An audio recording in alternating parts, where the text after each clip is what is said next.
mindset after I take my jacket off because I'm hot. So here's what you do for your fucking business mindset. You start making money. If you start making money and money starts pouring in the door, I guarantee your mindset is fine. Just like that cam girl has all the energy in the world to shake her ass once tokens start flying in. You're gonna have all the energy in the world to do the work once money starts flying in. If you're struggling with motivation and mindset, what you're really struggling with is cash flow. Remember what we said earlier. What's your business? The money in, nothing else. Fix this, you can fix anything else, including your mindset. So a lot of people say to me, well, what's the biggest mindset hack for business? What do you need to think like a millionaire to be a millionaire? You need to make some motherfucking money, because you ain't got shit without money. Like I said in my earlier lessons, I've got an accountant, I've got my tax code, I've registered the company, I've got a copyright, I've got trademark, you ain't got shit if you ain't got this, including mindset. If you want a better mindset, if you want to enjoy your company more, if you want to feel happier, more motivated, you never are tired when you're winning. What you do is you start making some more fucking money.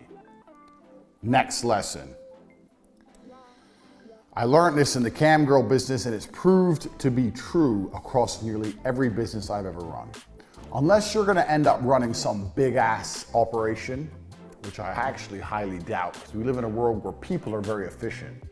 If you have one member of staff who's efficient and does their job properly, maybe in the olden days you'd need 5 members of staff to do your X, Y, Z. One man now with a laptop and a phone can get a lot of shit done.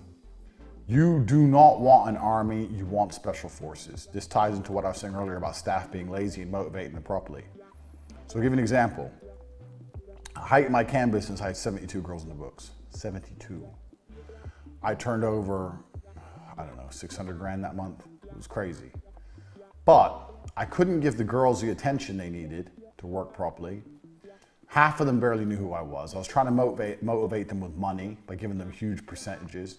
I had a management structure. It was very, very expensive. I had huge turnover, but huge overheads, paying them big rents for all these girls everywhere, et cetera, et cetera. I actually enjoyed my company more, and in the end was far more profitable when I fired nearly all of them and kept the top 10. A small group of special forces soldiers is better than an army, and it's the same with your business. Any staff you get on board, make sure you're ruthless with your staff, fire anyone who's shit, get the best out of them, and make sure they're good, and build a small elite team. If you do that, you're gonna do well. The whole idea of having lots of staff is not something you should ever aspire to.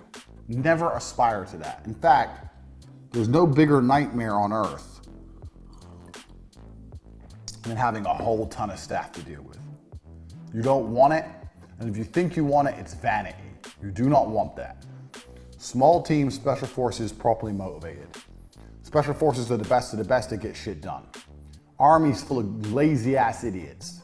It's always gonna be the real army plus your business army, because it's simply, they cannot be managed the same. Keep that in mind.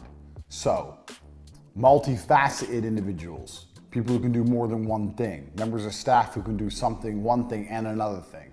Think outside the box and keep your staff team small and keep them trained high. That's what you want to do. You do not want a big army.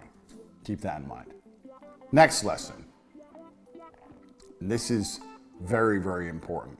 This ties back to the first lesson in the Hustlers University. What was lesson number 1? Speed. And with speed, this is another super important lesson. I'll tell you how I learned it. This lesson is something is better than nothing.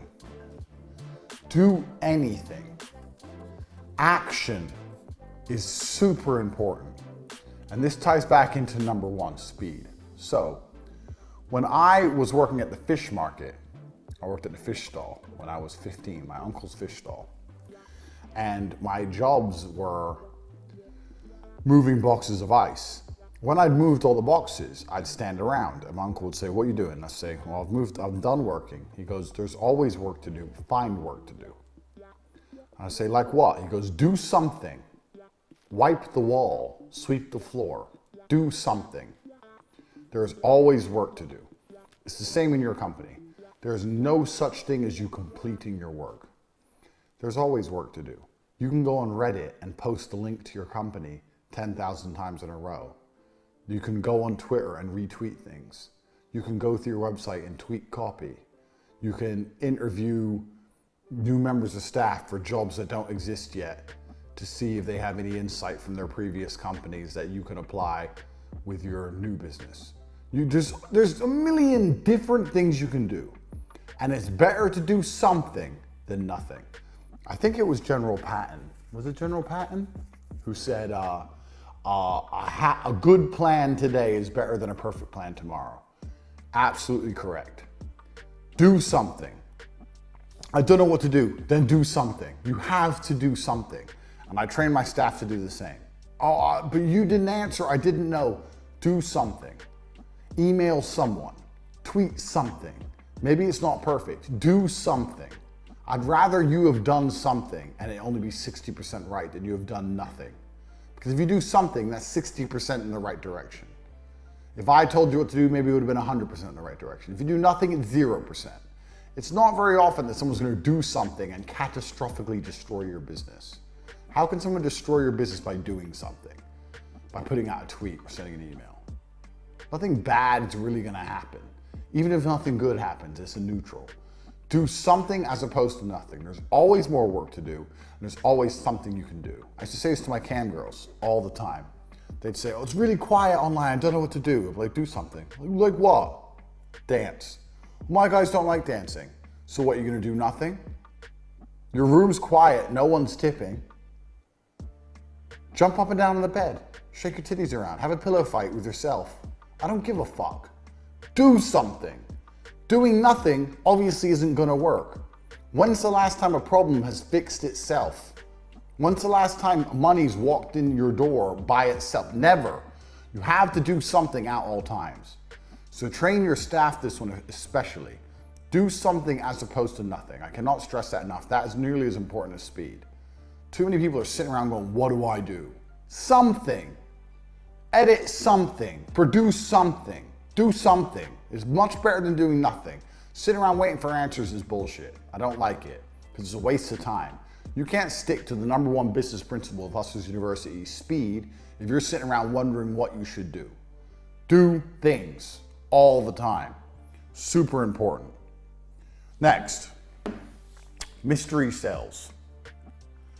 So when I say mystery sales, you have to get people curious about who you are and about your products. The reason you're watching Hustlers University is because I said, look, 100 business secrets, hacks, tricks, tips. That's interesting. Secrets, not lessons, secrets. You have to get people curious about who you are and what you sell and what you know.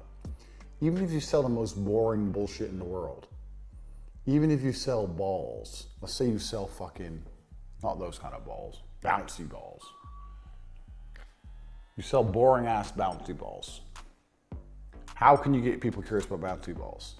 Come see why our balls are different to the others. How can a ball be different? Okay, well, I'll go look. I mean, it's different, supposedly. Even if it is no different, it bounces better. No, it doesn't. Yeah, it does. Who gives a shit? Stick to your word. You have to get people curious. Curiosity sells. And a lot of businesses nowadays do not provide any curiosity. A lot of the reason why you guys are even sitting right here is because you want it to be on the inside, not the outside. Curiosity is linked to FOMO. You want to know things that others don't know. A lot of businesses I see nowadays don't have any curiosity involved. So even on internet businesses, I see guys selling an ebook. My ebook contains XXXXXXXX. I don't say that. Did I say the Hustlers University is going to contain this? No. I'll sell the